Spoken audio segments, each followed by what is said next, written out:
Nanondrana indray Jirama nandritra ny fankalazana ny fetim-pirenena Frantsay.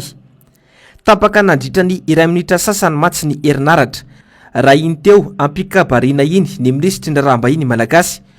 Les droits de l'homme, c'est la France qui en est, je dirais, l'initiateur de cette démarche vers plus de liberté et moins d'absolutisme.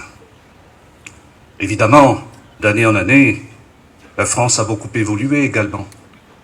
Et c'est aujourd'hui une république.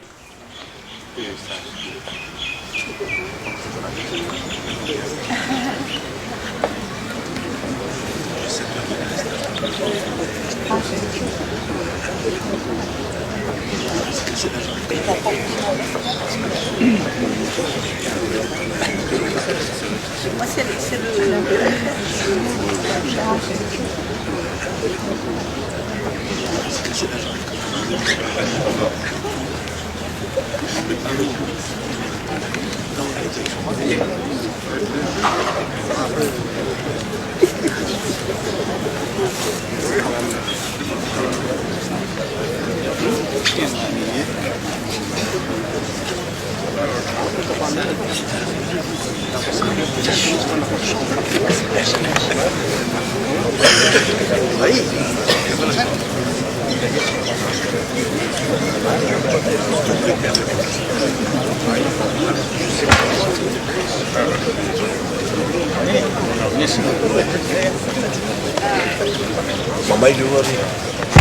Puis arrive au moment où on fait des discours, forcément, on oublie le fil des idées.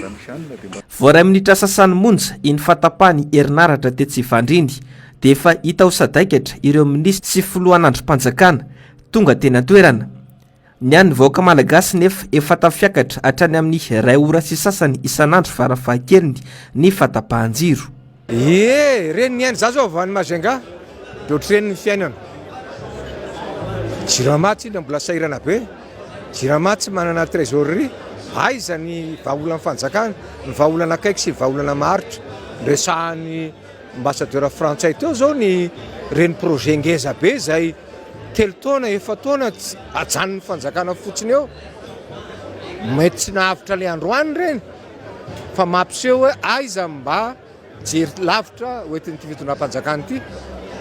Dia za aloha dia ozy ely mamenatra reny hoe miteny ministre tapaka ny jiro fa allo izy ahitako hoe zany kay fiainan'ny olona any hoe mandeha ny any amin'ny salon de coiffure dia tapaka ny jiro, mandeha ny any amin'ny cybercafé dia tapaka ny jiro. Zany anie fiainan'ny olona.